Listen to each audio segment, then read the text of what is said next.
Shalom to my brothers and sisters who in the body of Yahushua HaMashyah. Today's lesson is about the history of the two kingdoms.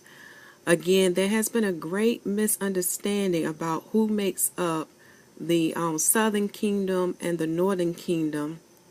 And by reviewing this history, you will begin to understand how did all 12 tribes end up in Africa, as well as out throughout the four corners of the earth, and also how did the 10 lost tribes end up in Astaroth, which is known as the Americas of today. You have North, South, Canada, and the islands. How did they end up there today? And they are known as the 10 lost tribes. So first we're going to start with the house of Judah. Many people are familiar with that the house of Judah is made up of Judah, Benjamin, and Levi. However, they are not aware of there's a fourth group of people that makes up this kingdom as well, and that is the house of Israel. Remember, not all of the house of Israel went into the Assyrian captivity, and I'm going to give you the scriptures so you can look this up and review for yourself. This is why when we go to the book of Luke in chapter 2, verse 36, Anna the prophetess is from the tribe of Asher. And when Jerusalem was destroyed in 70 AD by Titus, this is how we have all 12 tribes going into the land of Africa. So once you have understanding of this, you begin to understand the what also make up the southern kingdom as well. Also, let me see. We're going to go ahead and give you the scriptures now.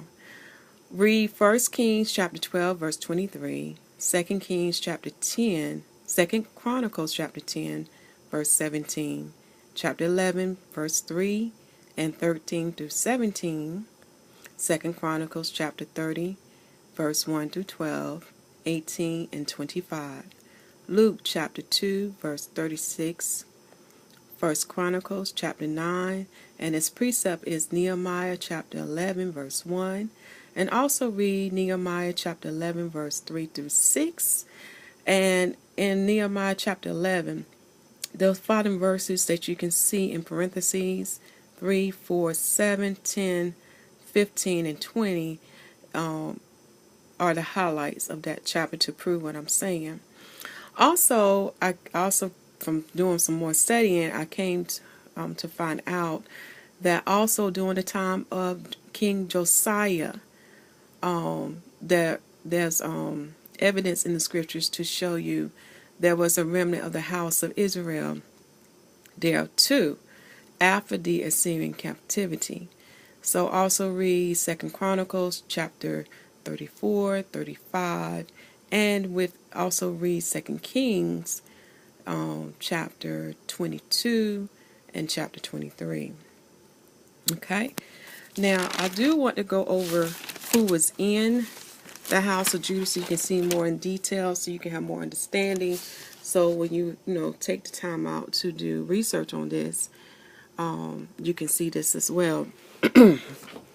So again, we just said that the house of Judah is made of the tribe of Judah, Benjamin, and Levi, and the remnant of the house of Israel. So in that remnant of the house of Israel, we have Dan, Reuben, Gad, Asher, Naphtali, Manasseh, Simeon, Issachar, Zebulon, Ephraim. Now Ephraim also will go by the name of Joseph. Remember, Joseph had two sons, which was Ephraim and Manasseh. Now, with the house of Israel, they were made up of 10 tribes, and they are known as Dan, Reuben, Gad, Asher, Naphtali, Manasseh, Simeon, Issachar, Zebulon, and Ephraim. Okay? So again, remember, the best way to understand this is look at it as two kingdoms. Now, in the northern kingdom, the head tribe of that kingdom was Ephraim. So that was their home base where they would go and fellowship and worship the Most High. Now, the home base for the southern kingdom was in Jerusalem, and the head tribe of that was the tribe of Judah. So, during that time, when they first split, you just only had Judah, Benjamin, and Levi.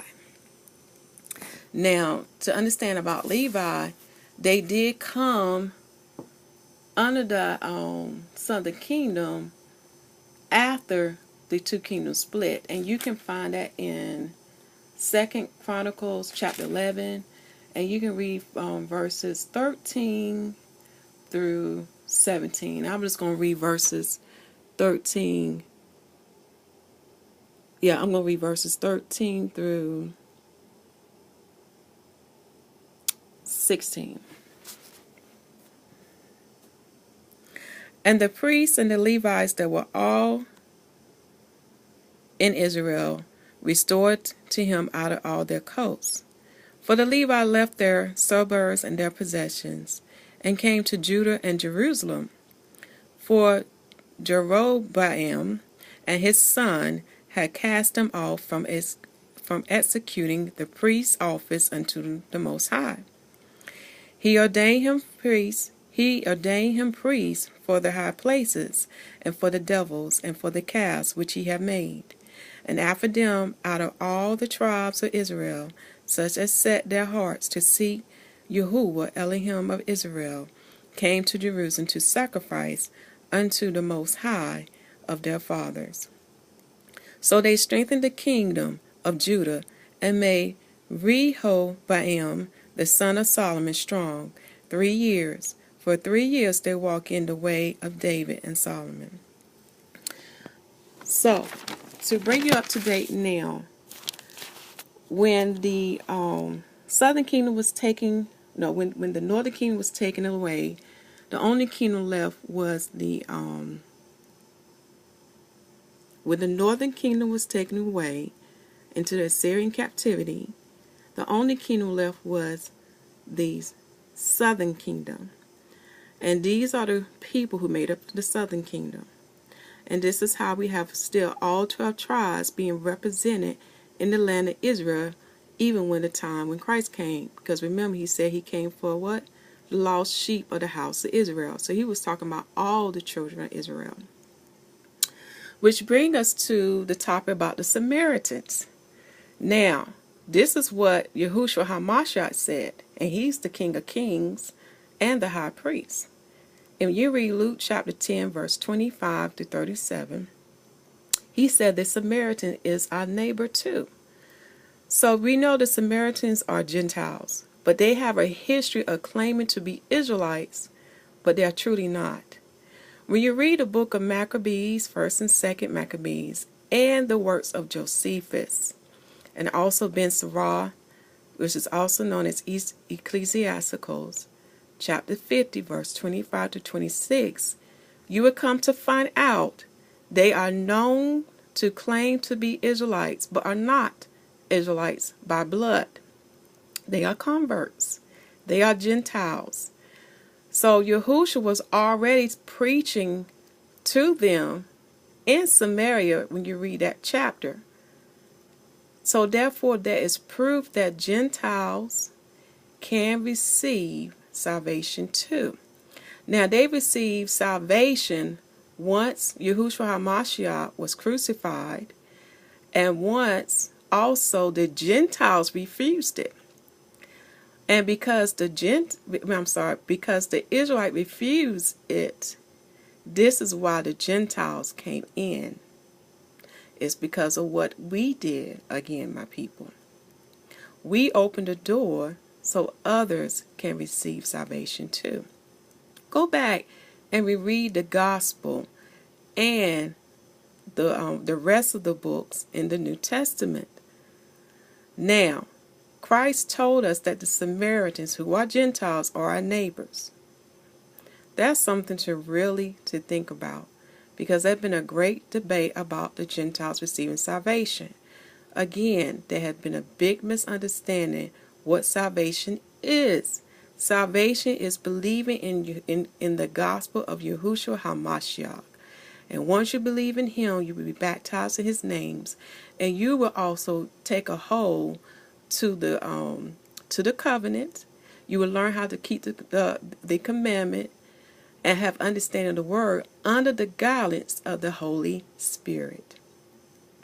But also read Deuteronomy chapter 32, verse 21. Romans, definitely chapter 10, verse 8 through, I think it's 21 or 8 through 22. Read Isaiah chapter 65, verse 1 through 2.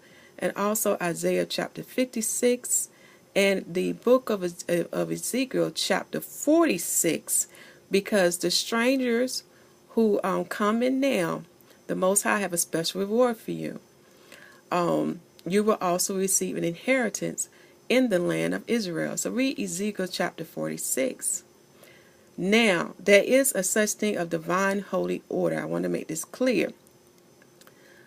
Yahuwah is over all. Yahushua is the King of kings of all and the high priest of us all. Then come the nation of Israel, and within the nation of Israel there would be personal handmaids and men servants. There also would be strangers living among the nation of Israel in the land. History will repeat itself, my people. Then we will have the nations who will reside in their own lands, who will also bring their offerings and sacrifices to worship the Most High, and they will bring their tribute to the nation of Israel. This is the divine order. But the difference in this kingdom is that it will be done in righteousness. There will be no such thing of evil. There will be no such thing of us inflicting evil upon one another. There will be no such thing of us vexing nor oppressing one another. Please study the Torah, because the Torah teaches us how to teach how to treat our servants, how to treat the stranger, how to treat your brothers and sisters, the motherless, the fatherless, the widows.